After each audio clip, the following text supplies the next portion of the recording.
Okay, says live. Great. Yeah, we're good. Okay. Well, welcome back to Worldhoppers, the collaborative YouTube channel where AdSense revenue and revenue from merch that none of us is currently wearing goes to charity. I was never given any. I forgot this was a Worldhoppers video. I only didn't have forget, a but sweat. I decided to wear my Fitz Farseer shirt because where did you get that? Brand. Nice. I only have a sweatshirt and it's like 80 something degrees, so that too. I'm sure Fitz wears like a white shirt at some point in the series, right? Yeah. Yes. I mean, yeah, your shirt definitely looks like it could be. Exactly. There's a great picture of him on a cliff with night eyes, and he has. There you go. That's exactly what I was going for. It was for the Fitz. Where's Night Eyes? Is he on the floor still? Can we see Night Eyes down here? There he is. No. Alex has. Meanwhile, I'm wearing a Bridgerton headband. That's super on top. Exactly. I'm rocking my 90s stay-at-home mom jean shirt. So. I have a Targaryen shirt on that I wore to the airport and was very embarrassed that I was wearing a shirt with dragons on it. Why would you be? Have you seen what people at airports wear? You are hardly the worst dressed. I'm sure. I just look down. I go, "Oh my god, I'm that guy!" Like I've given up. Jimmy, I am proudly the person at the airport with the Captain America carry-on that's like boldly the shield. But Captain I love America's it. hip. love it. Captain America's like, Marvel's in. Dragons are out. If this had a button up Game on of it, they would have asked me to Thrones leave. is like one of the biggest, It was cool TV to wear Game of shows Thrones in things until history. season 8, and now it's like, oh, we don't talk about that anymore. A bunch of nerds. I did have a Hand of the King shirt and had someone recognize it. What do you think we're doing, Alex? Come on. I know. What are we doing? Why are we here? Apparently, that's talking about Robin Hobb, which was introduced. I mean, I want the live show series to be the next Game of Thrones. I don't think that's going to happen, but that's what I want. I do think that. Sorry, out of Leanna, all do you of have to keep introducing us? Do you have to introduce the topic of this? I feel like everybody that watches Worldhoppers and/or BookTube knows who everybody is at this point. I think all of us have been on Very Worldhoppers conceited of you, before, Alex. right? So I think, yeah, we may not know It each is. other, I but don't think Worldhoppers it is. knows us. Okay. exactly. I wanted to empower you as our host if you needed to corral us into whatever it is we're going to talk about. I mean, I would like to corral us into talking about Robin Hobb, but Fair. introducing ourselves gets us to talk about Robin Hobb, I'm all for it. But I mean, in lieu of an introduction of like ourselves and our channels, if we each want to kind of give an introduction to like our experience with Hobb, like how much we've read, how we came to read her, and why apparently we are fans, at least so far. So if we want to go in a circle, Angela? Sure. I actually started reading Hobb before I was on the bookish internet. It was like, right before I found BookTube, because one of my friends from college was reading, and he never reads books. He's like, Angela, you read fantasy. You should read this thing. And he literally was one of those people who read the entire Realm of the Elderling, back to back, in order to meet her at a Comic-Con sort of thing, to have her sign all his books. And so I always love when people read books I like, so I picked up Farseer. I unfortunately paired it at the same time as Wheel of Time, which is a lot of fantasy classic pages at once, but that's a lot of words. It's a lot. What a study in contrast of styles. I would very think. different. It's very different. Yeah, no, it was. Yeah, I liked Farseer more, and then I got really burnt out by Assassin's Quest because it's probably my least favorite Hobb so far. I've only read 6, and I picked up Live Ship this year, and it's my favorite new series of the year. I have scoured the internet to find my US hardback used editions to have on my shelf and spent probably too much money on them. But so I really like Hobb, but I like the Live Ship Trader series specifically more. Cool. Yeah, I read some Robin Hobb years ago. I don't remember, probably when I was in college, which was a long time ago. And I had actually thought that I had only read the first 1.5 books in the Farseer trilogy. Come to realize, because this year I did a read along on my channel for the Farseer trilogy, and I was like, oh no, I definitely got halfway into book 3. So you stopped halfway through that book? How? Yeah, well, Yeah, I mean, I was checks out, I think. I mean, honestly, it was dragging. I was in college. I had other things to do, and I just yeah. Assassin's Quest is rough. I mean, I if love I'm it. on it. Yeah, We'll I mean, talk about it. yeah, we'll talk. I mean, I did end up liking it, but it dragged for me more, and I can see why I would have lost steam when I had other things going on. But yeah, I came back to it finally this year and reread them, and it was great. I loved it. I think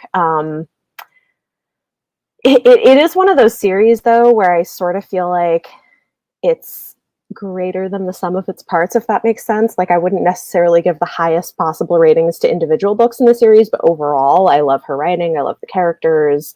I love, like, the world. Like, there's a lot I love about it. And then the other thing I read was the novella, The Willful Princess and the Piebald Prince, which is really interesting, and it kind of gives context to why the wit was hated so much and where that came from. It's fascinating. The wit's good. You just have to get past Assassin's Apprentice. Well, it makes no sense. Yeah. Well, it's interesting though, because like this novella gives you the context on why culturally everyone hated it and how they got it's like in the world culture. In the world, yeah. It's interesting. That's cool. I think you're just triggered because I think Shoshana was complaining about Assassin's Apprentice and about how none of it went anywhere, none of it made sense. And you're like, but it does. About everything. Okay. Okay, but Jimmy, we're friends. I'm allowed to say it. Everybody, calm down. Remain calm. So I got to Hobb, and it's actually an interesting story and involves someone that is here tonight. Whenever I was getting back into fantasy and I made my channel, the entire idea was I need to find something to fill the hole of A Song of Ice and Fire. And among those things were First Law, which me and Leon have talked about a bunch. And also I heard the name Robin Hobb come up quite a bit. And I bought, it was like one of the very first trilogies I bought. I bought all 3 books in mass market paperback with the terrible covers. And I said, these covers are pretty terrible, but I'm going to buy them anyways. And then our good friend Alex read it before me and was not a fan. And I said, well, he saved me some time. Yeah. It's going to the bottom of the TBR. Listen, I was in my late 20s. Now in my early 30s. I've matured since then. Well, it is funny because I felt like if I had read it around the same time as you, because me and you joined BookTube around the same time, I don't think I would have liked it as much as I have this year. So I ended up reading Farseer this year, and to say that it captivated me would be a vast understatement. I had an very just intimate experience with Farseer as a trilogy, and it turned into the year of Robin Hobb over on my channel, and I just read all 16 books, and it felt like it went by so fast. I've never read someone that can write so beautifully but yet so digestible, that can literally make an impact on me, that like I felt like I became a better person from reading Realm of the Elderlings. And maybe I just wasn't a good person to start out or something. Maybe that's more of an attestant to me as a person. But I do believe that Robin Hobb is a very talented writer. I've said it before, but I feel like she belongs in the Mount Rushmore of fantasy. I feel like she's a generational talent that has been so undervalued. And one of the cool things about Farseer, and one of the reasons why I felt so attached, is because in the period that it was written, a lot of stuff from fantasy was Tolkien derivative. Hobb is not Tolkien derivative at all. And she was a female in the genre writing, in the 90s. And the path that she has blazed is unforgettable, and I think one of a kind. And I can't really speak enough to how much I really love this series, and I'm monologuing, and I'll stop. So I don't know how to follow that up other than to say that without me, you're sorry that you put without me, Jimmy would not have read Robin Hobb. So I take full credit. You're welcome. His journey through the realm of the Elderlings. But yeah, so we started around the same time. It was 2019 now, or 2020, January of 2020. When I got back into reading, I read Assassin's Apprentice with the stupid Fitz it's so bad cover, the mass market that I picked up, and I was like, oh, Assassins, I like Assassins, I like fantasy, this is gonna be sweet. And then it was just like depressing and slow, and I was like, what is this? This is not for me. I just at that point I was like, this is not the book to come back to like reading with. And then I reread it recently a couple months ago, absolutely loved it, and then read on to finish the Farseer trilogy, which is fantastic. Royal Assassin is still like the best book that I've read in the year, and it's just been a great experience because her writing's beautiful. I can't wait to read more. The second I finish Assassin's Quest, I ordered the whole live ship trilogy, which I have sitting over here as well. I'm not quite going to binge through all of it this year, but I think next year is going to be my year of Hobb, where I go through everything alongside probably the Dark Tower or something, just to mix it up a little bit. Which is funny because I did the Dark Tower with Realm of the Elderlings as well. Well, see, I'll be done with Dresden. Do you recommend that book pairing?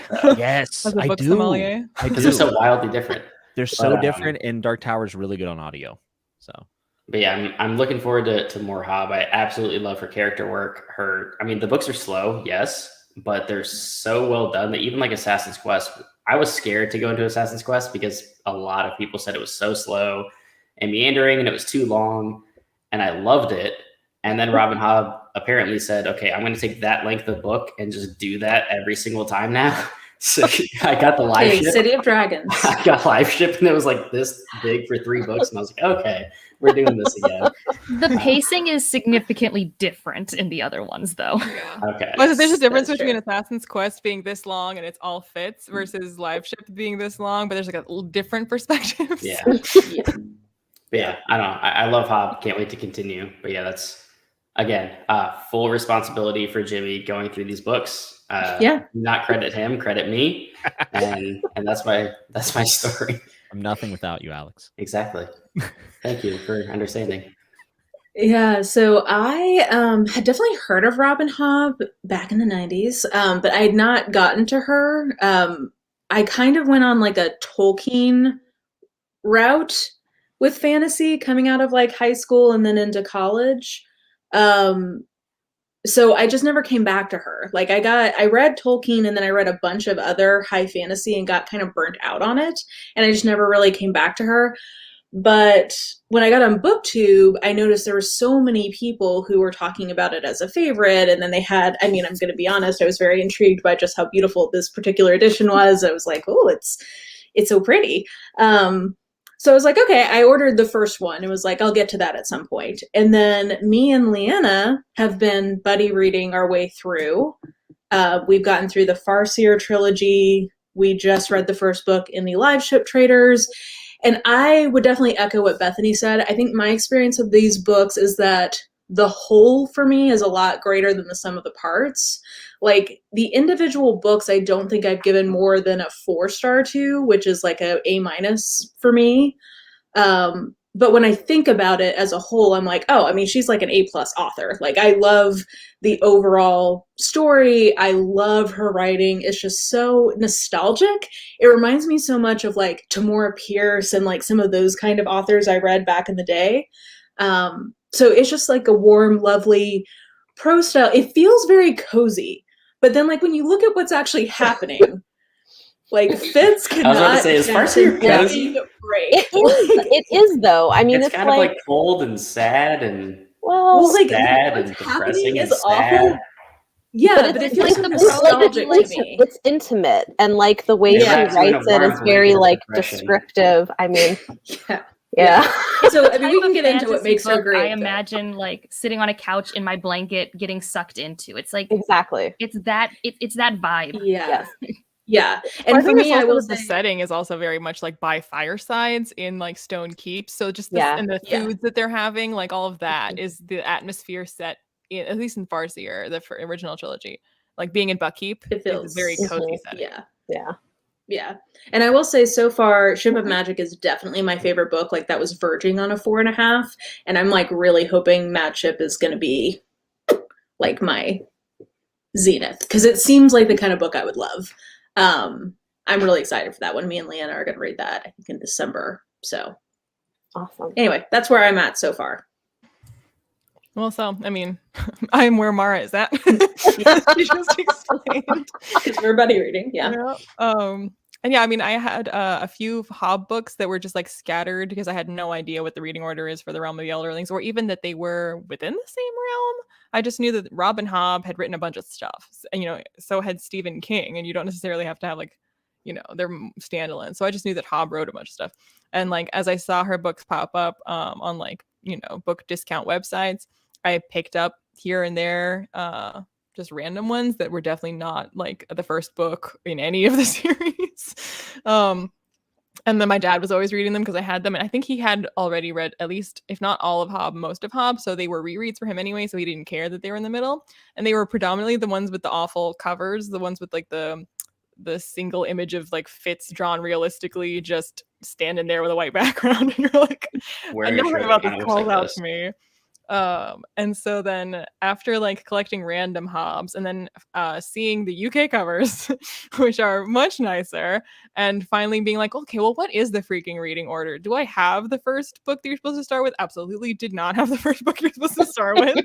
I had like the first Rain Wild book, and then it had like 2 books from like the Fool's Quest and like Fool's Assassin or whatever, like from those way later ones. So I was you like, definitely should have gone in that order. That would have been sweet. Well, I got the Rainwell one because like the US hardcover is like really nice. It's like green with a big red dragon on it. So like those actually for the UK covers are not so nice.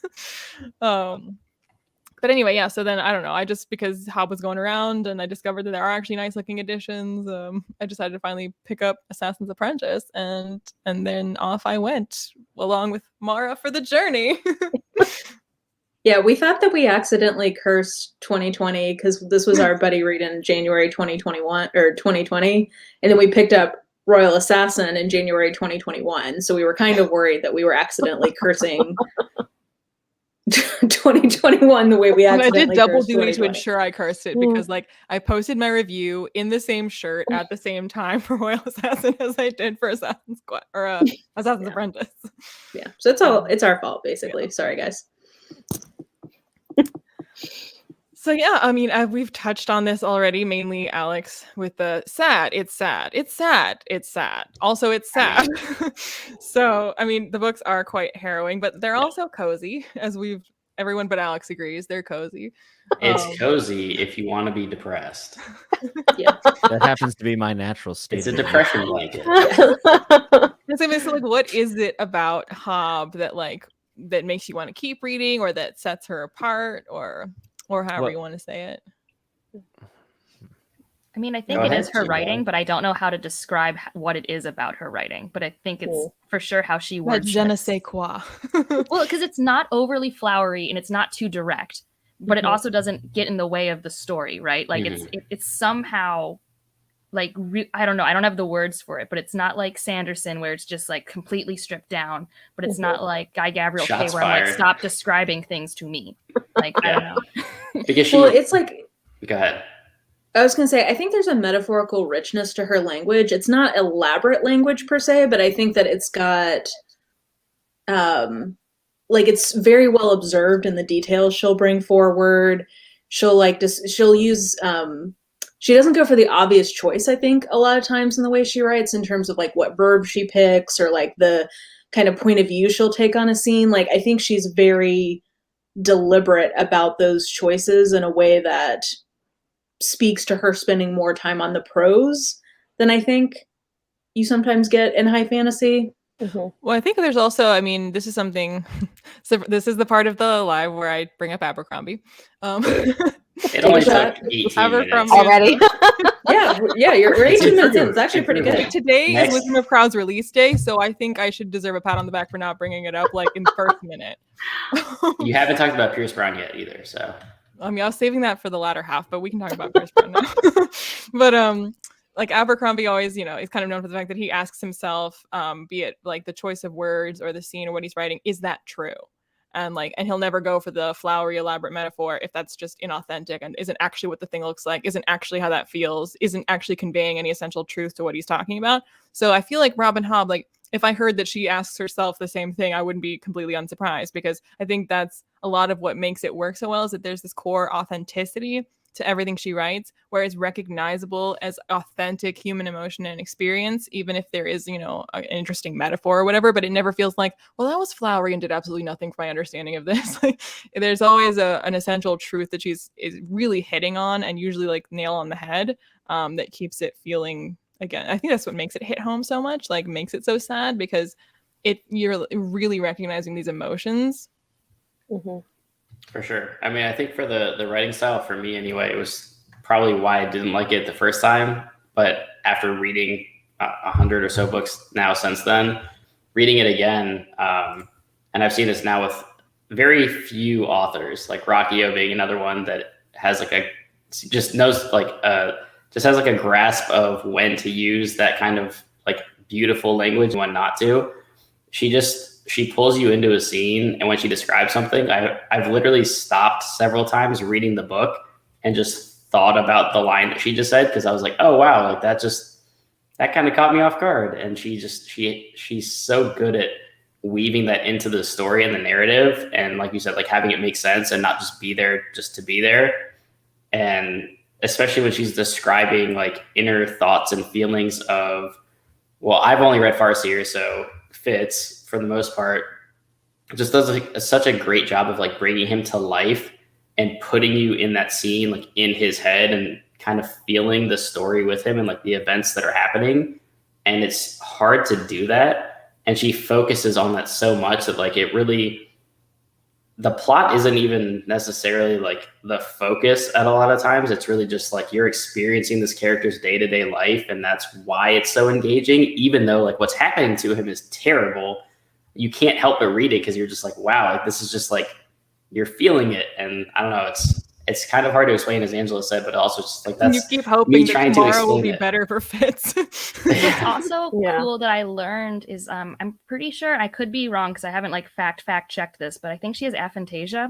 So like the fact that she can evoke all of these scenes, but she herself is not like a visual imaginator. Like I think that for me, I tend to, as I've noticed which authors have aphantasia or who don't, because I have aphantasia, it's just like, yeah, you're evoking the scene and the atmosphere and the emotions and all of the things that I imagine when I'm reading, which doesn't necessarily have to work with like the visual cues. That's interesting. And like, she really can make you feel like, why is life not fair? Like I have a lot of authors who put characters into life sucks situations, but nothing ever feels quite as unjust as what Robin Hobb does. Oh my God, yeah. But also is like realistic, and I think that's part of it. Is it's like the stakes are high because the stakes in life are high. Like anything can happen, and you don't know what's going to happen. But like that's the thing, is it's like they are characters who feel like fully fleshed out, flawed, real, that you care about. But then, you know, like she's not going to pull her punches if something makes sense for what would happen for the story. And I think that makes it really compelling. And then I also think her world building is just so amazing, because she creates, you know, and this is something that I don't think a lot of some fantasy authors can do this, but not many, where she creates a world that feels like it really exists, and it exists off the page. Like it is clear that there is so much more to the history and the world that is like far beyond the scope of the story that you're reading, and you feel like it's like, you know, could go on forever. And I think that that's such an amazing skill to have as well. One of my favorite characters is the town of Bingtown. So yes, I would agree. Yeah. Well, and Jimmy, I'd be interested in your perspective, because I think even just having read the first book of the Live Ship Traders, it underscores that point Bethany made really well, because it's like, oh, whoa, okay. Like there's this whole other situation, whole other country, like all of this stuff is happening, and you'll see these little like hints at the world building we got from the Farseer trilogy. So you're like, okay, yeah, that like it does exist in the same world, but like we didn't get anything of what was happening in the Live Ship Traders really in Farseer. So does that, I'm assuming that continues as the series goes on. Yes, and all the way into the final entries, revelations that have been built upon for thousands of pages end up paying off. One of my favorite things about George R.R. Martin as a writer is that word choice matters. Thousands and thousands of pages prior. Robin Hobb also does this, and I actually think she does it better. And a lot of that has to do with the world building. The other thing about Robin Hobb that is wonderful is that it's so carefully crafted. The story that she chose to tell from the perspective she chose, at least with Fitz being a first-person perspective, and then the magic on top of that. So she was able to bend the rules of a first-person perspective from that perspective because of the wit and because of the skill. She's able to, and it's also amazing because one of the charms of Buck is the fact that he hears gossip in the kitchens when he's with the cooks. And remember, he's new to Buckkeep, so he's learning things through town gossip. We feel, you know what I mean? Like that small town feel is so real because of that. Because all we know is what Fitz knows, and Fitz doesn't know a whole hell of a lot. So it Fitz really is a poor, sweet, dumb baby, He and really I is. feel for him, but like, what a moron! and then You definitely kind of also, as much as you feel bad for him, you also kind of want to strangle him sometimes. Yeah. oh yeah, exactly. it only gets worse. 100%. Two sides of that coin. He Yeah. so we get to see everything through that, and and because of the perspective, we get this funnel through this young mind who shouldn't be there at all and is kind of ostracized, but also through the magic and through the world building, we get to see a lot more than we should from a first person perspective, and her ability to craft some of the greatest side characters I have ever Oh read my God. in my entire life through a first person perspective is absurd. I mean, this is something that no one else has really done that I've read, and I'm not the most well-read person in the world, but I would say I've read a decent amount of fantasy, and that still holds true. The world building is so good. Speaking of like So her good. pulling off things that any other author doing wouldn't. I mean, every time if I like put on as like a list of things she does on paper, I'd be like, that sounds so dumb. That sounds like something I would hate. On like paper, using like yeah. a psychic magic so you can like cheat and see other parts of the world. Having like a talking dog basically where he has like a psychic. I would be like, all of that sounds so stupid. Yeah, on Having paper, talking ships, that sounds so stupid. yeah, But Robin Hobb pulls it off. on paper, it doesn't sound impressive, but I think it's the best magic system in fantasy. I really do. I It's think so subtle. That's the thing is, I wonder if that's part of what people get impatient with in the first trilogy, which I get. I will say I'm so far preferring Live Ship over the Farseer. We'll see how I feel by the end of the whole series, but it is very subtle world building, and the magic at first I think seems like maybe it's not very well fleshed out, but it's like this tapestry that's like unfolding in front of you. So like as time goes on, you realize like, oh no, like it's not that she's just doing some hand wavium over here with this magic. Like she has thought it out, but she just hasn't told you about it yet. Yeah, I mean, I think it makes total sense. Like, it's a totally valid critique if all you've read is Assassin's Apprentice, but it's intentional. And every book after that, you learn more and more, and like you see more characters that actually have these abilities, and it explains it further. And you see, oh, like I didn't know this was possible in book one. By the time you get to book three, and you're seeing things happen, it's all intentional, and you can tell that she planned it out. Of like, I'm not just going to give you everything you need to know in a 400-page Assassin's Apprentice, but it also makes sense because you're following Fitz, and Fitz is like 6 at the beginning of the book. Yeah. Like, he doesn't know shit. So it's like, arguably he still doesn't know. True. Well, but it's like at the very beginning of this book, like he doesn't know what's happening. So you're sort of experiencing it with him. He's like, why can I hear this dog? Like, what is this? And a lot of what the skill is also lost in history. And it's because of very bad decisions made by monarchs with the skill scrolls and other things like that. So and there's no one to teach him about the wit because you're not supposed to use it. Exactly. So it's just like completely out of luck. The skill is segregated only to the royal family, and the wit is bastardized. And then the Rain Wilds, they don't even use these terms. They don't even know what these things are. It's so separated, but it's also so connected. And then that little subtle, like you said, the subtleness of it is just beautiful. And I know a lot of people here said they didn't like Assassin's Quest.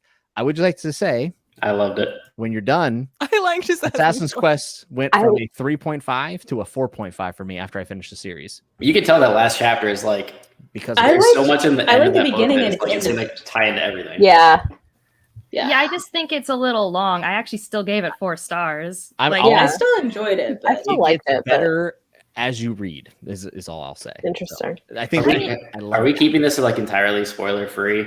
We probably should or at least say when we're talking about something. Okay. At least moderately. I mean, we've all read Farseer. Until we get to that point, the ending of Assassin's Quest, the beginning of Assassin's Quest, the way that Royal Assassin ends to the like first 100 pages of Assassin's Quest is like the best that I've ever seen. Like that concept done up to where. Yeah. What's another thing where I'm like, if any other author had tried to do that, I would have been like, no, but it's so good. Like I had to work really hard to remember that. It's been like 2 years since I've read this book. I had to work really hard. It's very hard to say it without spoiling. I got there. I was like, what happened? Yeah. I kind of want to ask everyone a question, and it is something that happens in Assassin's Apprentice within the first 7 chapters, so I feel like it's not really a spoiler. Yeah. It's fine. Did anyone notice that Fitz met his mother in book 1? Yeah. No. Someone told me in one of my live shows. Yeah, someone told me in one of the yeah. live shows I did that he did, and no, I didn't catch that. Yeah, so he met his mother. This is how subtle Robin Hobb is. Yeah. We're off. It's like a one-off comment that you're just Yeah, like, what? he's going through the I market, remember and a that. lady starts yelling, "Kept it, kept it," and he's looking at her, and he's never been in the market, so he doesn't know how this thing works, and he's just trying to buy something. And this lady's like looking at kept it, and he's like, "God, this crazy lady, get away from me," And he goes away, and she's described as a mountain woman, which is where Fitz's parentage comes from, half. And I didn't realize until after I finished the trilogy, and Chris Bookish Culture said, "Yeah, dude, that was Fitz's name and his mother," and I was just like, "Oh my goodness!" And then I That's made a whole wild. video about it because Oh, And that little seed, like you guys don't know what's happening. it doesn't. I wouldn't say it's really a spoiler because like it Yeah. doesn't. It has nothing. It has no like. It doesn't bearing on like the it also story. doesn't really affect anything, but it's still well. And one thing that I It think I affects your heart. Yeah, it killed me. It's just I one of mean- those things like, oh, she's Tragic, Yeah. tragic. of course. Well, I think that is like a thing where like you can be someone who looks at the details and gets so much payoff, but you could also just experience it at its Bingo. face value story. And I think Yeah. being able to accomplish both is not something everyone can do because like Yeah. Assassin's Quest is still enjoyable without the context. Like, Mhm. or at least it adds to that whole trilogy. But then the fact that it can be leveled up with the whole Yeah. context is I was gonna great. say, I mean that too, and like books that people say, oh, you only really appreciate it if you've read it all and you reread it. I don't think like I can ever love a book that you can only appreciate it after you've read I everything and agree. reread it. But I love a series that has just multiple layers of enjoyment where like you keep wanting to reread it because every pass you go, you're like, oh, and I found more things, but it's not like the first time through was lacking. Yeah. Yeah. Exactly. Also, go ahead. I'm sorry. Oh, I was going to say one thing that I have also found interesting about her is she also like subtly slides social commentary into her books in really interesting ways that I'm like, oh man. I mean, like there's like subtle commentary on like men not being involved in women dealing with birth control. And like you think about when this was written, right? Like it's really interesting. You also have all this stuff with the Fool and like commentary on like gender identity and sexuality that is so interesting. Yeah, And a like, lot of that in, book it's a 2 and lot of 3, it. yeah. Well, yeah, and like, but the seeds of it begin. I remember because I noticed even in the Well, first just book, in general, just like quickly, the Fool. The is Fool. amazing. I but carry on. mean, the Fool is 100% probably my favorite character. But even when the Fool is introduced, like in book 1, you get hints of that, of mention of like, well, people argue of whether he was like a man or a woman, and then like that really you get a lot of it in Assassin's Quest. And I just thought it was so interesting, especially you think about when she was writing this and the way that she's just like commenting on things that now are like much more socially relevant that we're talking about. And I'm just like, wow, okay, props. And that only keeps going. Like there's a character, I'm not going to say the character's name in Live Ship Traders, but is written in a way where you as a reader are not supposed to like them. But you don't notice unless you really think about it that they're very similar to a character that you were tricked into liking. And it's all that social commentary where you're like tricked into it. And like, I love that. I love that even when I question what Robin Hobb is doing, within a couple chapters, I'm like, oh, you have me on your side again with what character work you've done. So Okay, there's I was this worried. It makes in, me wonder, in like, the Arthur trilogy where like Fitz does something / is party to something happening where I was like, am I okay with the fact that that just happened? Are we good with that? Yes, I because guess he's so. the main character and you love him. Yeah. It was a choice. Yeah. Mm. Well, and I've it's made me wonder because also having read, because I don't know if any of you guys read Willful Princess and the Piebald Prince? I have not. Okay, so what's interesting about it is that the narrator of the story turns out to be queer, and there's like this really interesting, messy, complicated, queer relationship in that story. I won't like say more because I don't want to spoil it, but like it's really interesting because like reading that and then reading The Fool, like it has made me wonder. I'm like, because that came out much later, like in 2013 or something, and so it's made me wonder, like, is Robin Hobb queer or does she just like writing this stuff into her books? Like I don't know, and it makes me wonder. There is a lot more. There's queer relationships in Rainwild Chronicles. Okay. In there, and there's also there's a large commentary on it in Tawny Man, which I actually think people get misconstrued. Interesting. But that's a talk for another time. Okay. Yeah, I think that her themes are really well developed throughout, and I think what I love about her most is that her stories are so character driven on every level, on plot, characters, and so, but the themes I feel like are very character driven, and a lot of what she's getting at is how just layered people are. Like, that to me seems to be a lot of the point of the series writ large, is like, basically, bottom line, it's complicated. Like, it's even people who I hate, like Kyle effing Haven, which I know if you've not read, like, I hate him. But like, by the end of that first book, I was like, okay, like, I at least get where you're coming from. Like, I don't like you, but like, I get it. So I just appreciate that she has, or like Fitz is so dumb in some ways and so smart in others. He's so, I mean, the Farseer thing I think is sort of an ironic name for him, at least in the first trilogy, because it's not like very he just fitting can't. Of the name. Yeah, I mean, because he just, well, again, I don't want to get into too many spoilers, but there's like a reveal from the second book into the third one, and I'm like, how did, like, it's so cool. Like, how did you not know? Only Fitz didn't know. Only Fitz. Like, Fitz is always the last one to know in some ways. But then he's also incredibly insightful, and he inspires so much love that sometimes he can't even see. So I just love that the way her commentary, like Bethany was talking about, I think really comes through the characters themselves. And that's part of what makes it feel to me very earned. Like, it never feels like a sermon, or it never feels just like, here's a metaphor with some like pawns on the chessboard acting it out. Like, it just feels very lived in a way that I love. I would feel comfortable saying that Abercrombie is the best like author on characters ever if it wasn't for Robin Hobb. And then I'm like, oh, but except Robin Hobb though. That's how I felt as well. Yeah. And specifically character development and relationships, because the Fitz in the full relationship is, in my opinion, the best relationship of all fantasy. It's amazing. Yeah. Yeah, I mean, especially even just by Assassin's Quest, like, you just, that from like the very beginning of the trilogy, when you see him introducing, you're just like, who is this weirdo that's just like speaking in riddles and appearing randomly, but like is always kind of there when he needs to be, and like always gives him that little bit of information that he needs. And then he just becomes one of the most fascinating characters in the entire trilogy.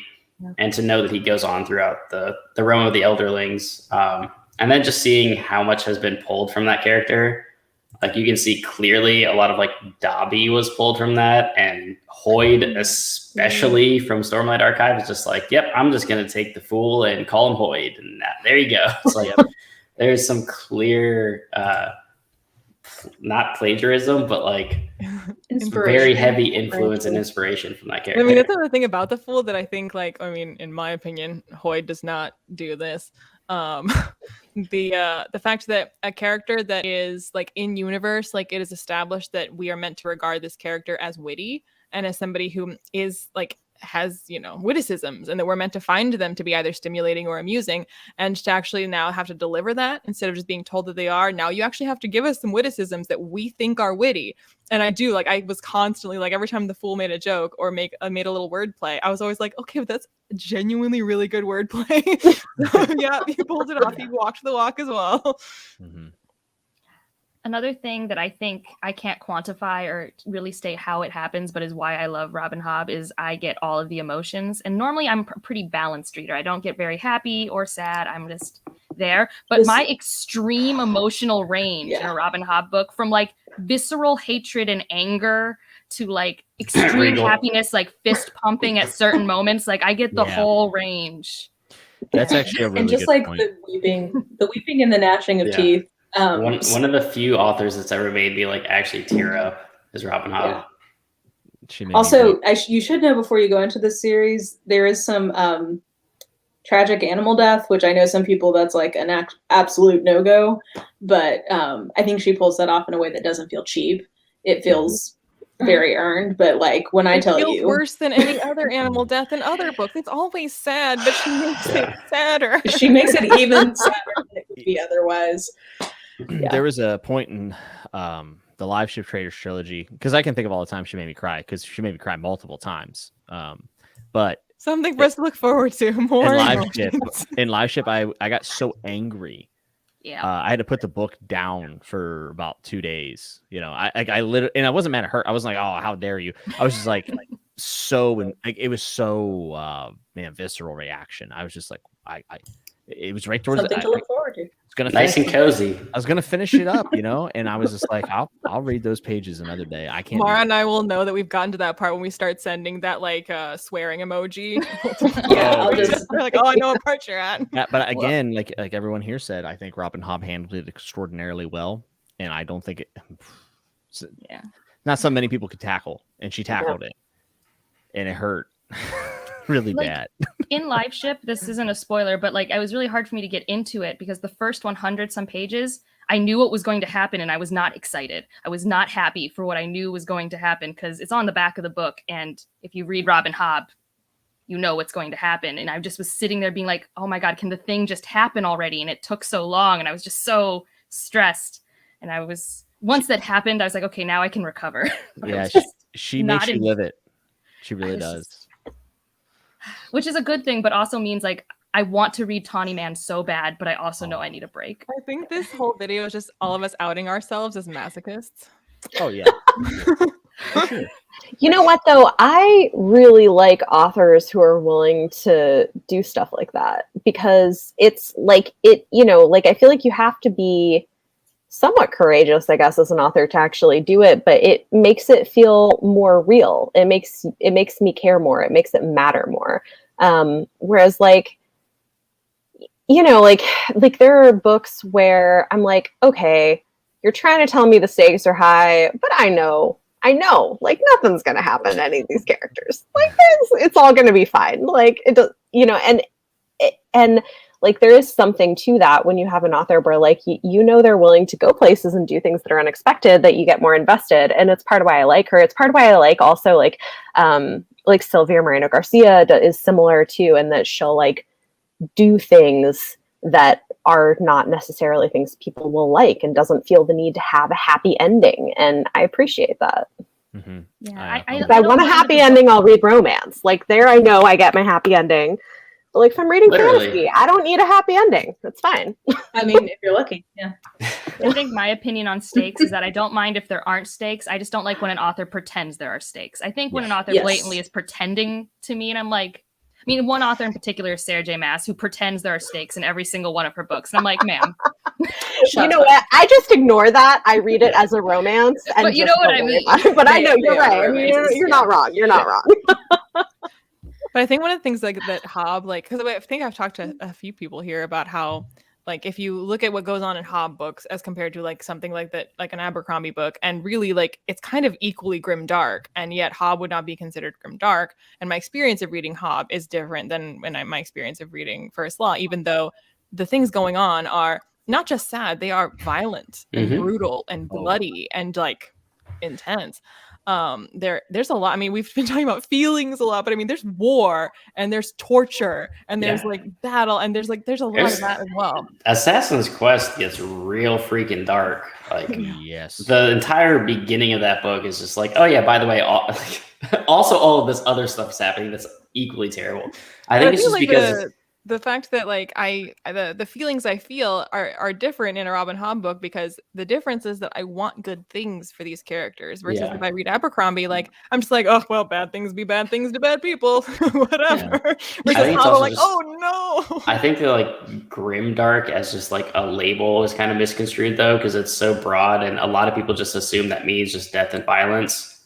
Whereas like Robin Hobb, like the one is the writing style, I think, and like action and war are not the forefront of Robin Hobb's books, at least from what I've read. Like it's happening.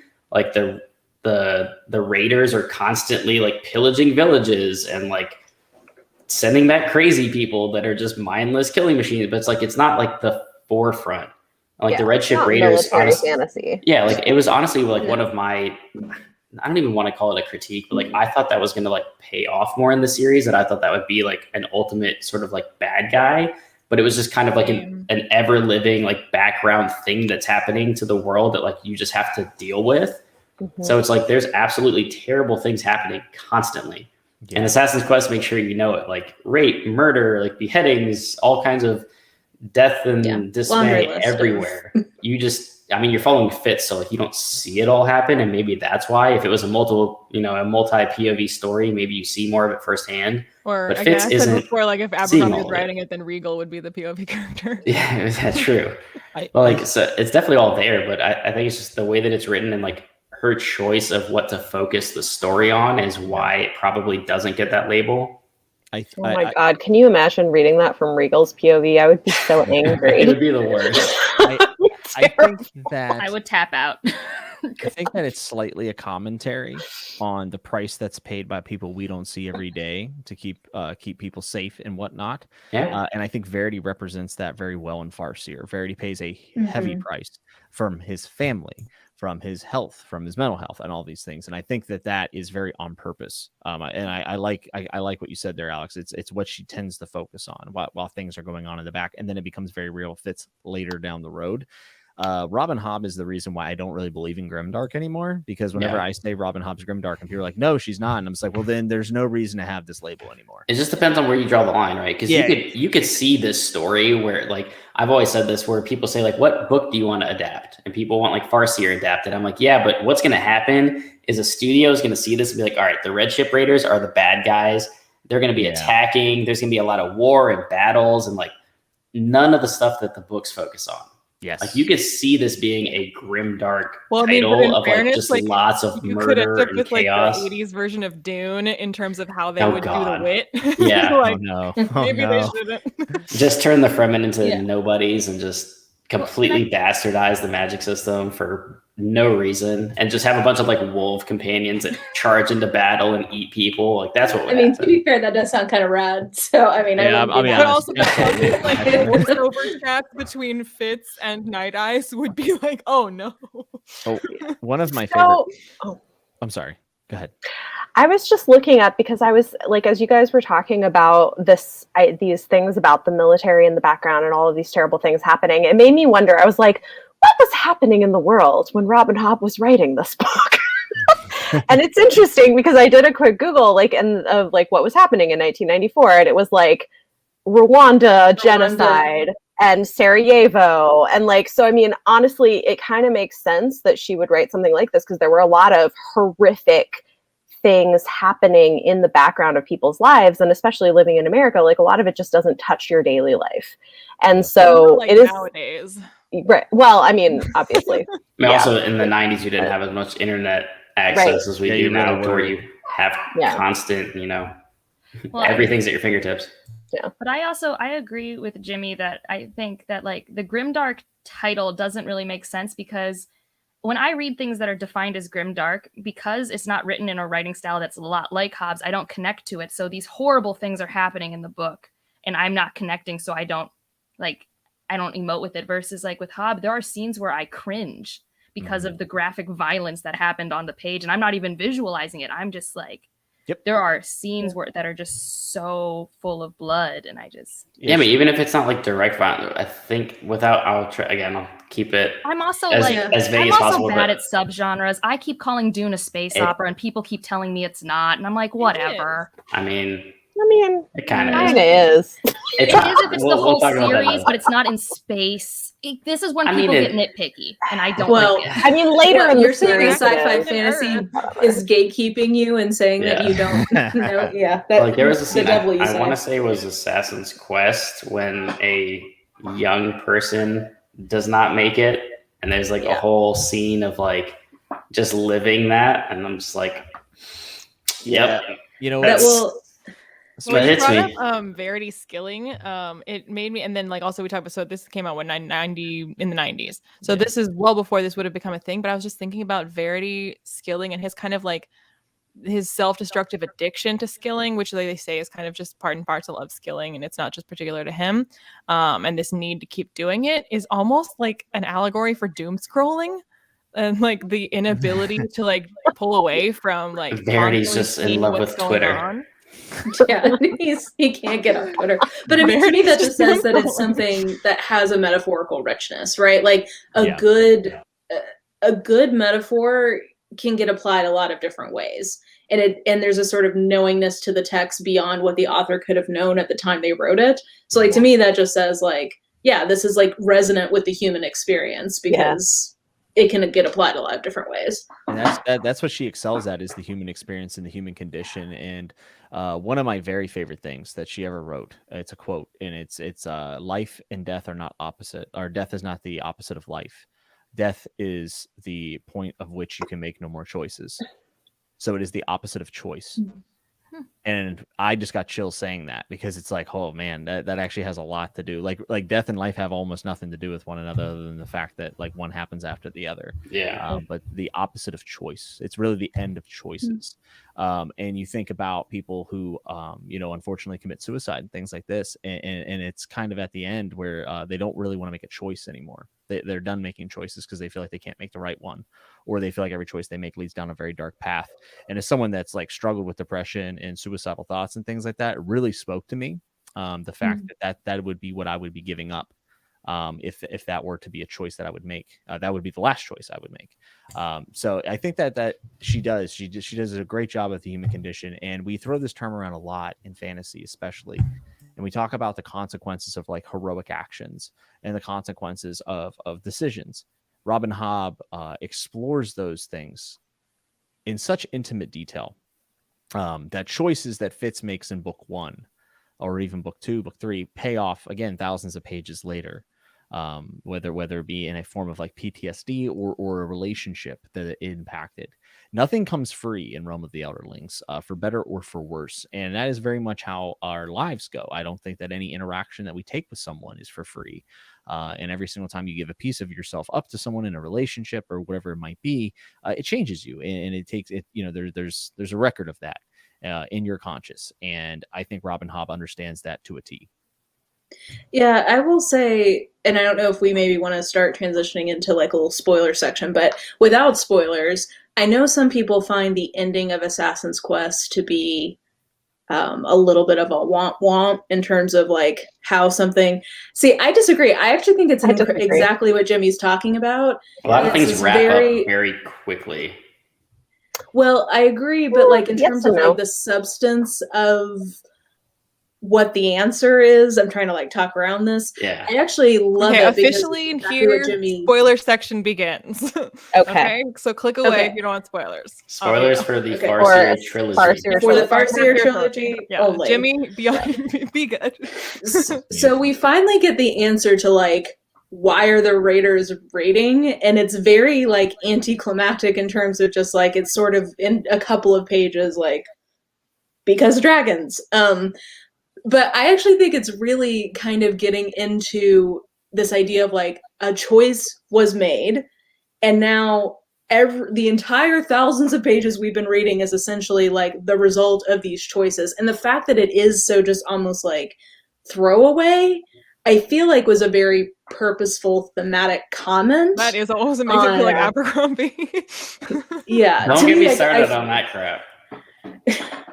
But I wasn't disappointed. I actually really liked the ending of Assassin's Quest. I know that I found the middle to be padded. Maybe I won't feel that way later, but the ending I actually quite liked, and I felt like it was the way she sort of had that last little epilogue to me was like a comment on a theme.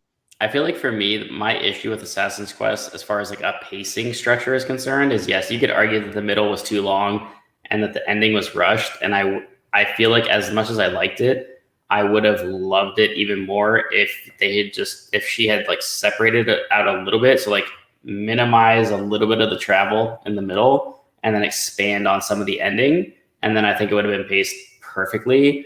But I also think, and I know Jimmy's going to get some little grin on his face. There's going to be so much payoff from the ending of Assassin's Quest that we just have no context for yet, or that's going to influence the rest of the books. And just so much that like Verity has seen, or that like we aren't privy to because we're only following Fitz. Like there's probably so much that has been like dropped in throughout that book, and especially the ending, that we're going to see, 10 books from now that we just don't know yet. But I would have thought it was perfect if the ending was stretched a little bit more, because some things did feel kind of like, okay, wrap it up, let's go, Okay, so I didn't think it was rushed so much. I mean, it was a bit. I didn't mind the middle.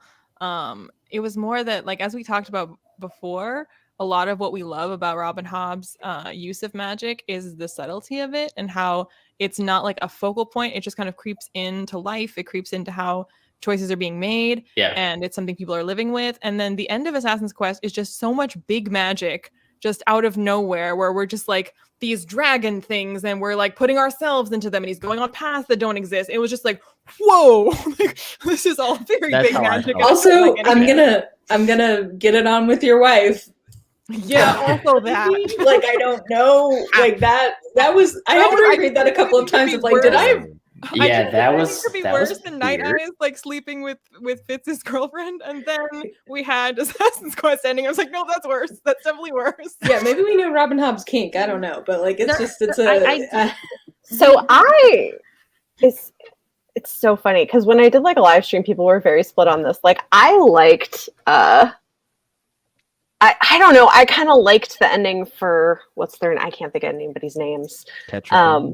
No, that I thought was ironically appropriate, right? That she kept talking about like being the sacrifice, and then she was by having to lose her husband to becoming a dragon. I don't know that. I was like, well, that was what you said you wanted to be, so okay. But no, with Molly and like. And yeah, like I actually kind of liked that ending for them, and I think a lot of people don't. Like, I think it creeps a lot of people out, which is well, because one thing is weird. Yeah, it just felt kind of too neat. Like, but it's also like we don't have her anymore, and then they just be over there. But it's also kind of tragic, right? Because it's also leaving. It's like your dad dating your baby mama after you die. I mean, kind of. It's like they both love Fitz. It's like they both love Fitz, and like that's the basis of their relationship is their shared love for Fitz, which is like a weird start to a relationship. But they think he's. I don't know. Yeah. Also, I guess the thing is, though, Birch is like he's not also like his dad. But he's also like a lot younger than he comes across as. Like, I think when apparently he's fine AF too. Look at the illustrations. Burridge can get it. Yeah. Robin Hobb does struggle with getting across how old characters are in the series. It continues to be a criticism of her throughout. I never had too much of an issue with it, but I have seen other readers who have said, like, all right, wait, how old is this character and how old is this character? Because if you think about it at the beginning, Fitz is like 6. Birch is probably in like his 20s, or like he's like everyone's old to Fitz. Everyone's old to Fitz. Right. Well, no, but like you learned in the last book, like Birch was only like 20, 21. Yeah, that's what I'm saying. Like, so he's not like, really in this world is probably like 40. I would say that's the commentary. I think it's the name. And Molly's like older than Fitz. And Molly's like a few years older than Fitz. So I would say there's only 4 to 5 years between Molly and Birch. But Molly also had, I think Robin Hobb was playing with the fact that Molly's relationship with her father was also extraordinarily terrible. I think that's true. Daddy issues. I think he was a drunk that beat her and treated her like crap. And Fitz put it on him. He said, "Lay off my girl." Yeah. Also, I had like a quick commentary on like something Leanna said about like how the magic kind of for you guys came out of nowhere. I was waiting for it all 3 books because they kept teasing us. They're like, we don't even have a word in the history books anymore for this thing. Like the seeds were all there, and I was like, that was the intrigue for me. I didn't care. So I agree that I was waiting for it. It's just that like I still like my magic when it's to remain mysterious and to remain still unknowable. And so I was wanting some answers, maybe leave things still kind of maybe mysterious, but the fact that I was confronted with like magic, like I don't think it makes sense. I mean, it's been a long time since I've read Assassin's Quest, but I don't remember understanding how it was allowed to happen. Like, I still don't understand how that stone worked that he was carving. I just knew he was putting himself into it. But I felt like it was shown too much and not enough. Like, it wasn't fully explained, but it was explained too much to still remain kind of this mysterious. Like, I don't know. I saw enough of it to be like, me as a fantasy reader, I'm always just like, I'm along for the ride. Like, I mean, I'm living in a world with dragons, like whatever. Like I think it was so cool that I let go of it. I'm like, yes. all the I don't I know. definitely remember being like, so we're just putting ourselves in stone dragons now. Oh, he's just literally a dragon. Okay, we're good. Now I'm Cool. just picturing Mushu and the stone dragon. I felt Oh. very overwhelmed with the skill road, and I think it's a necessary growing pain for the narrative going forward, especially with the other fit stuff. Rain Wilds and stuff too. Yeah, all of that stuff. And I think it does pay off rather well. But I'm actually with you, Leanna. That was the part of Assassin's Quest where I was like, what's going on here?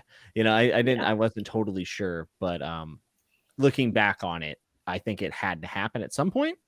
And I think it's also good that it's overwhelming, because it's also very overwhelming for everyone. Kind of like Angela said, like, they're lost. No one knows anything about this.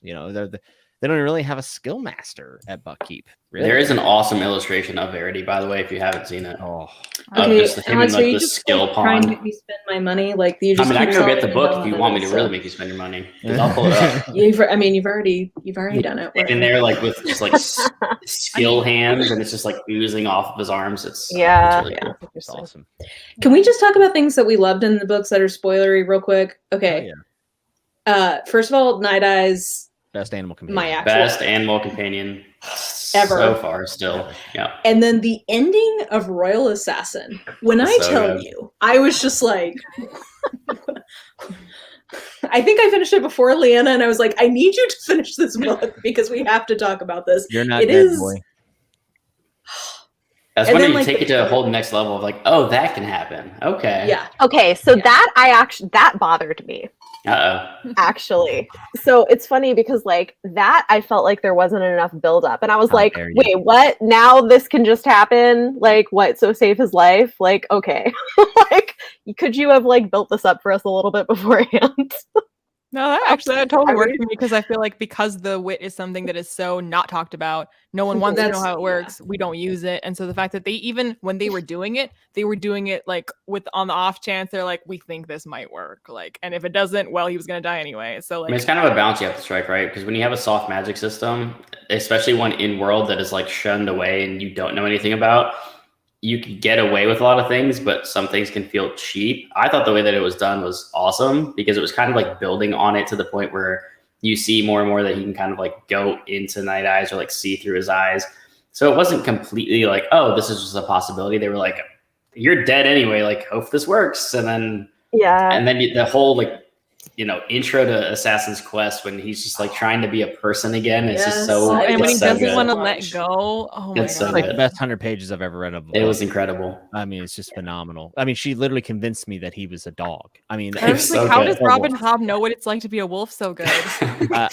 growing up in Alaska, she just figured it out. I don't know what it was. Well, but and that's too like that's it. So like when I was talking earlier about how like if you're gonna have a character like the Fool, he actually has to be witty. Like I have to read Yeah. this and think, oh, that was witty. But same thing. There's a lot of times when like Night Eye's thought process, I was both simultaneously be like, wow, that's an interesting insight, and also like that is how a dog would think. Like that is absolutely. It's like when he would pop Yeah. into Fitz's head and be like, well, that doesn't make sense. Like why would Yeah. you do that when we can just? I was like, that Yeah. is Why are you worried about exactly the what a future? wolf would be thinking. Yeah. we hunt now. Oh Yeah. man, dude, when We are Björk back. was holding Fitz and he said, "You're not dead, boy," I was bawling my eyes out. Uh-huh. Yeah. Second best ending to a book at that point when I read it that I had ever read. And I do think, I'm Yeah, not going to that's spoil another interesting. series, but I think that the way we saw Fitz resurrected is going to be used in another very popular So, okay, way. I know exactly where you're going with that. Yes. And I'm pretty sure everybody, if you think about it, will probably know if we ever get to see that happen, It's going to be the same thing. I think it will be very similar.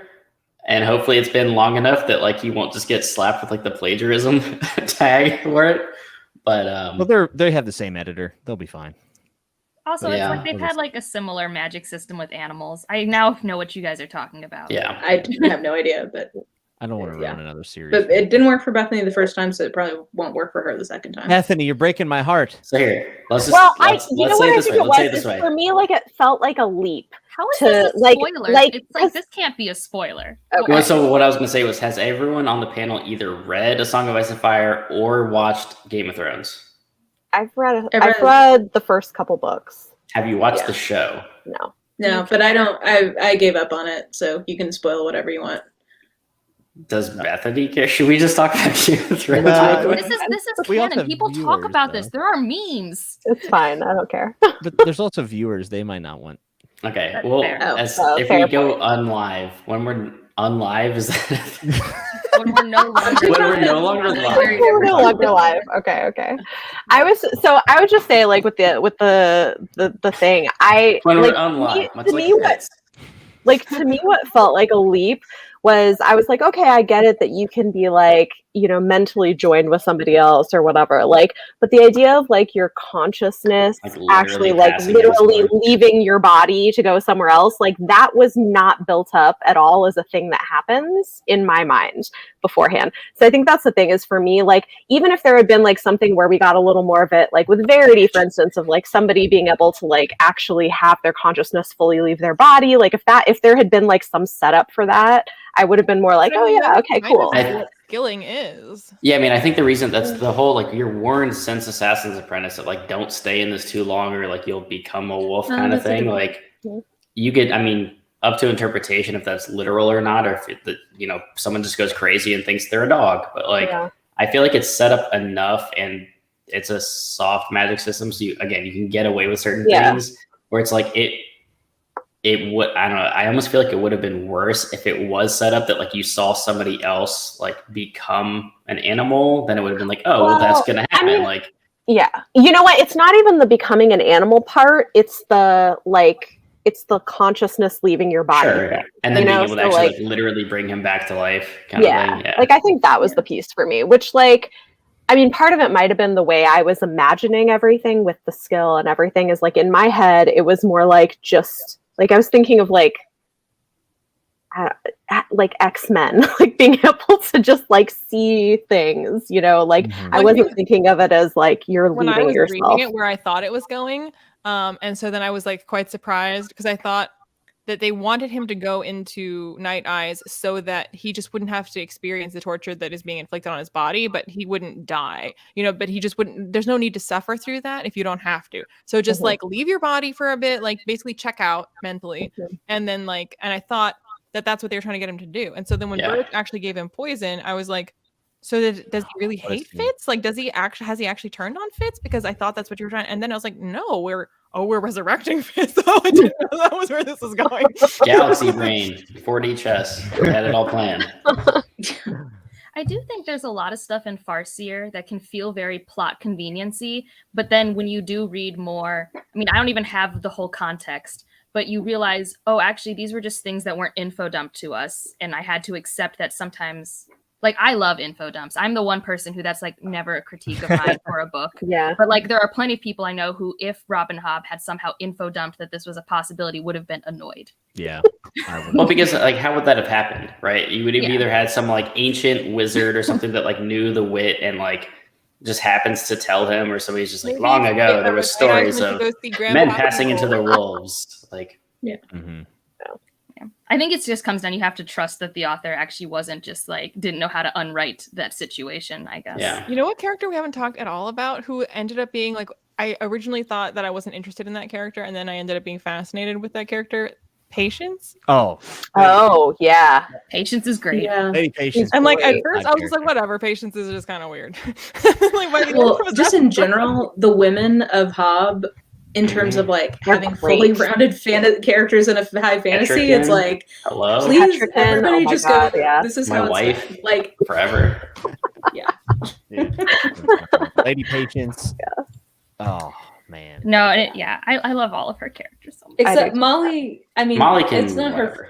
Yeah, it's not her fault. But like, I have thoughts about Molly. I love Molly. I like Molly. So I think just Molly can't compete with Kettricken, and that's just a fact. Kettricken is just the best. So she looks like a Viking. I don't know if this is accurate, but like I kind of suspect that Molly actually has the wit too and was lying about it with the bee thing. Like, because she's like, oh no, I just made it up and made them think I had the wit. But I'm like, did you though? I mean, so does Birch though, right? Well, Birch has it, but he's freaked out by it. So I guess he represses it, but I'm pretty sure Molly probably is just trying to hide it. But yeah, I mean, I think there's going to be way more witted people than. Yeah, because she freaks out the soldier by saying, oh, I'm going to make the bee like sting you. And then later she tells Bridge, oh no, like I was just knew that because of the way the light was that it would do it. Couldn't actually control it. And I'm like, I don't believe you. I think you do actually have the wit. I forget, in that scene, was her kid nearby? I mean, the kid's probably always nearby. Yeah, because probably, I guess she could have had it. That's obviously an option. But what if her kid just innately had the ability that Fitz had and could do it, right? Well, but it also could be interesting if it's like something passed on to the kid from both sides, and then we get this like super kid who has interesting role to play. I don't know. I'm curious. I have questions. Well, also just in general, like, can we just comment on what a effing idiot Fitz was to be like, what's going on? It's like, oh my god, found a new love. Molly's pregnant. Like clearly she's pregnant. Clearly that's what's happening. I mean, he knows nothing about women in the most interesting way. What? I don't know. It's like he is an idiot and he is sometimes not observant, but I also live in a world where a lot of men just assume that women can hold their periods. So like I just don't know what men are taught in this world. This is true. Like I don't think it's not believable. I'm just saying that it's just like I'm just not gonna do that. So I am curious. Like everybody knew right away that she was pregnant, right? Like yes. Yes. I do. Okay. I think it's just also I know, you know what? I just thought she was holding it. But like Robin, well, you know, I come from reading romance as well, which is like it trains you to be hyper aware if anybody is slightly nauseous, slightly not getting drinking alcohol. Like, yeah, exactly. Like you're hyper focused on like, are you pregnant? So it was also the thing that would make things the most stressful. Like that was the logical next step. Is like, how can we make Fitz's life more stressful? Molly's pregnant. Like I'm wondering if Birch just never gave him the birds and the bees talk. Like maybe he just didn't even know that's how babies are made. I have no idea. Oh, he was taught how to poison people 20 million ways, but he didn't know anything else. Well, it's like the moment where he was like he overheard the conversation about birth control and was like, "Oh yeah, I never thought about that."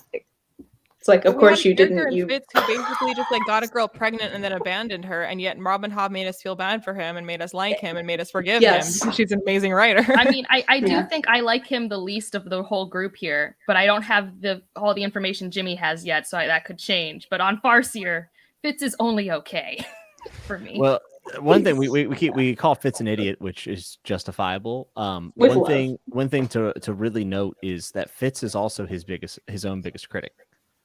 That's true. Fitz is extraordinarily hard on himself, especially as you go into the series. To the point where you're like, man, like, come on, man, keep your chin up. Like you're not that bad.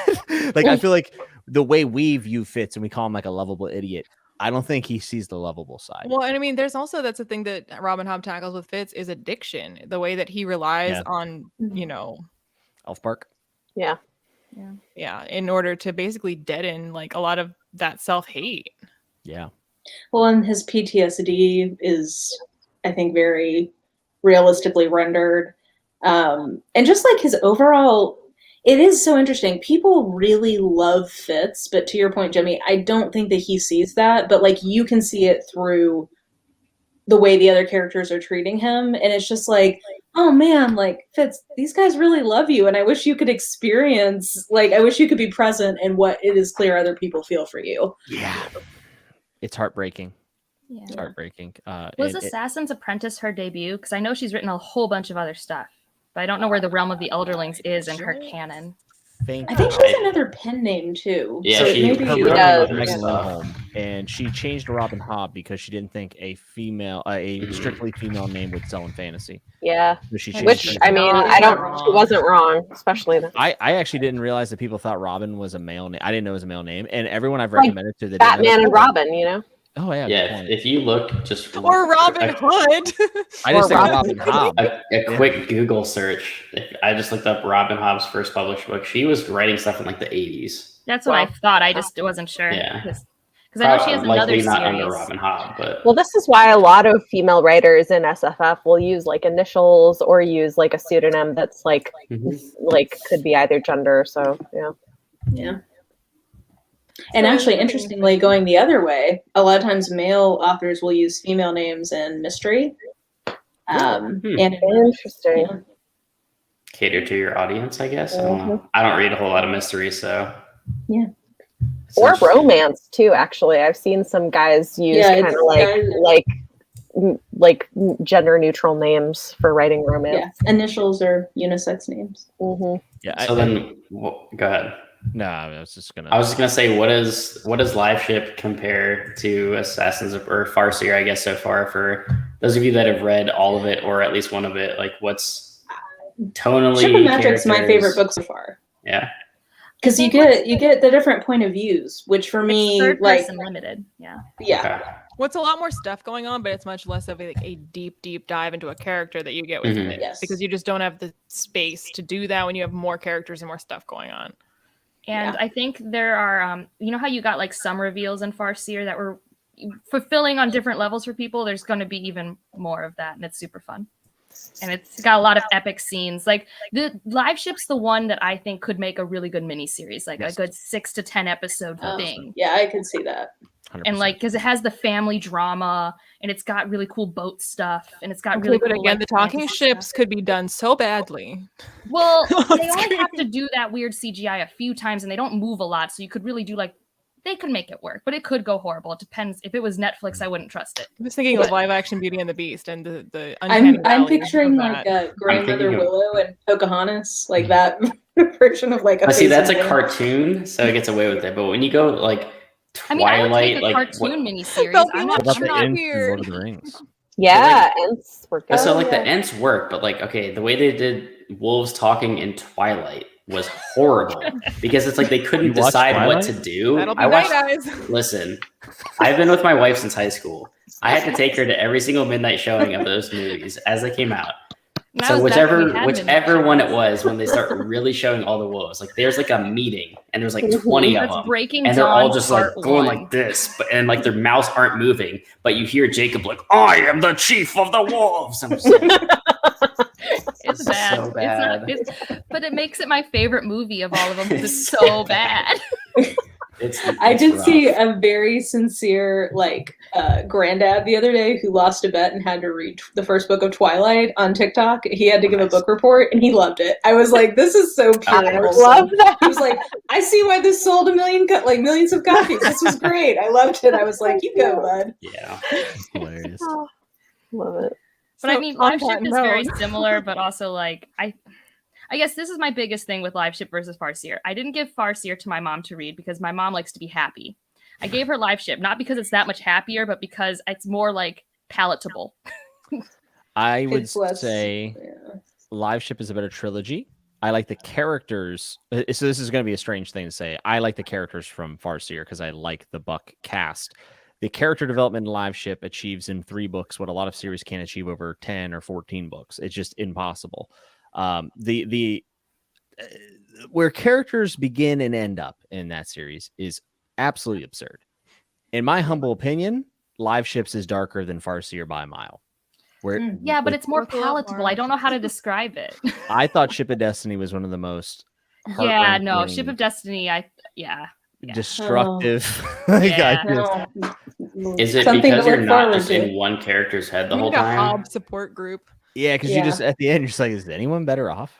I mean, is it the perspective though? Because Farseer, like, Fitz is telling you You're his life still and how very terrible it close to was. characters, Now- but it's third person. I like it better. I'm not. That's what I'm saying. not Though, is like the looking perspective forward to probably first changes that person. because in Assassin's Apprentice, even like Fitz tries to kill himself when he's a child. Like he's on the verge of like suicide, and his Start teacher's like, happy. "Jump out the window, like die." It's just like, this is terrible. It's close third person though, so I mean, it's. I don't think you're sort of immersed in the misery that is Fitz Yeah. in the same way, at least from the first book. Yeah. But like you do, I mean, it And there's made variety. me You're not tear just up. looking in It the made head me of feel one the miserable feelings. character. Yeah, What?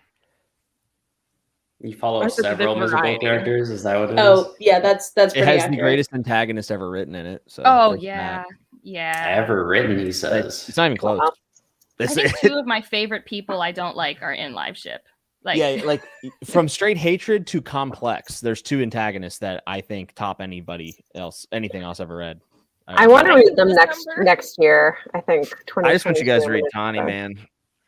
I want to, but now I have to go back to first person Fitz, and that's exhausting. Dude, I'm telling I you. mean, I'm assuming me and Leanna will get there next year, probably. Yeah. I'll get there Right. next year at some point. And then Yeah. I'll probably for sure, if I haven't picked it up by the time you guys pick it up, I'll be picking it up. And the funny thing is, then the last trilogy is better than that. Yeah, but isn't there that whole Rain Wild thing that people like don't talk That's why about? I didn't mention it. I'm excited about Rain Wild. No, some people like Rain Wilds. So I've heard everything from like Rain Wilds is actually bad to Rain Wilds is bad compared to everything else that Hobb has written. So Books it's 3 like, and 4 rather. so it's like a bad Hobb book, which is still a good book. But I've also heard people just say like they're terrible. So But there's also dragons, so like how mad can I really be? You know what I mean? It's the best magic in the series, and that's what keeps you going. Ooh, if you like the I'm gonna world love building, that one. if you like I'm the gonna world love it. building, there's 4 books, right? Yes, and they're also relatively short. Why is that the only one that she did 4? It was Because supposed it's to be the bad 2. one. It was supposed to be 2, and then her publishers made her split up into 4. And That's probably why it's not as good. Yes, I think that's where some of the awkwardness comes from. She broke the formula. Rain Wilds is 100% necessary to finish Oh, out. of course. And in my opinion, her best book is her last book, which is something that you That's what everyone says. Everyone to like actually comes wrap away up that like, big of a oh, series. Oh man, Rhythma just finished up, and I got to watch her go through it. And I mean, sticking the landing on a 16-book series is It's no tough. easy. Pretty impressive. something, man. That's something.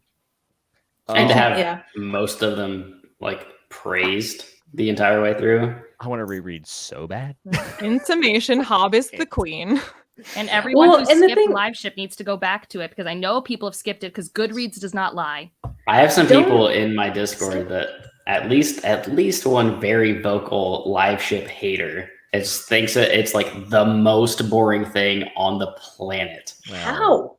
I don't know. I haven't read it, so I don't know. But I would say if you tried Farseer and struck out, I would suggest trying Live Ship because they are. It's still very Hobbs, but it's a different, totally different vibe. Yeah, and I think if you really want to try to like her, it is a different enough type of book that it's a possibility you could not like Farseer, but could like Live Ship. Well, a lot of people don't like first person too, or that's true. That turns a lot of people off. For that. She beat my bias against first person and nautical fantasy. She smashed those biases. Yeah, like nautical fantasy is not my favorite.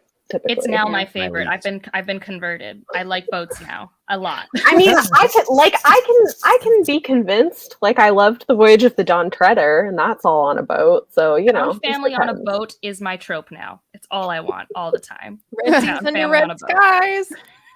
Yeah.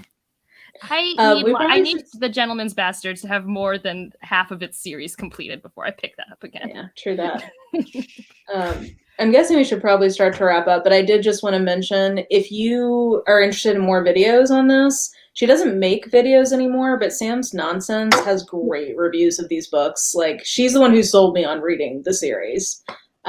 So just a shout out to her. We haven't sold you on them, but we're also in the spoiler section. Also, we're in the spoiler section. Who's left watching us who hasn't decided to read the books? Okay, if you would like to have supplemental material for your reading of this series, I really like Sam's Nonsense's reviews, and she does spoiler and non-spoiler sections. So, yeah, just like us. Well, like that's another thing for me is like I don't normally make spoiler videos on YouTube because I have to do them for me because the YouTube algorithm doesn't like spoiler chats. I've made a spoiler chat for every Live Ship book because I had so many thoughts that I needed to shout into the void. Yeah, I did it for the series. I did spoilers for each series, and it was very rewarding. I missed a lot of stuff. I mean, it kind of depends on what you're reading too, though, right? Because like I'm on book 13 of Wheel of Time. Like since book 3 or 4 is just like full on spoilers. Same with Dresden. It's like I don't see the value in doing a spoiler free review of a book that's 30 years old that like everybody else has read that I'm now reading. That's what I'm gonna do. Like, I guess the difference is I'm now getting to book 7 of Wheel of Time, but I don't like Wheel of Time enough to spend the time to make a review of any sort for it. I just talk about it in my wrap up like it happened. There's another Wheel of Time. You probably shouldn't read it then because you're in the slog now. So that's. I was gonna say I just can't imagine reading a book that long that I was not excited about. Like this is not does not compute for me. I'm reading it with a friend. I do a lot for friendships. Well, if you already don't like Wheel of Time enough to talk about it, and you're about to start books 8 to 10. Maybe I'll just rant about it. Maybe it'll be that type of content. Books they're not even fun to rant about. You're coming from Leanna's brain. Nothing happens, but we can talk about that later. Okay, so I think we're fully not on Hobb anymore. Yeah. That might be a sign. When the Hobb chat turns into Wheel of Time. Mhm. All right, well, thanks so much for joining and listening to us gush about Hobb. Predominantly gush. We have some quibbles, but overall, I think we can all say, we're all here because we're fans. Yeah. And those of us who have more books, everyone except Jimmy, I think we're all excited to read more Hobb. Yeah. Sounds He like can read Jimmy's the ready to novella. reread it again. So like, I think he's good. Yeah, I mean, I'm excited to have another author that is the kind of author that I could be very happily rereading the rest of my life. Yeah. Definitely. All right, well, thanks so much.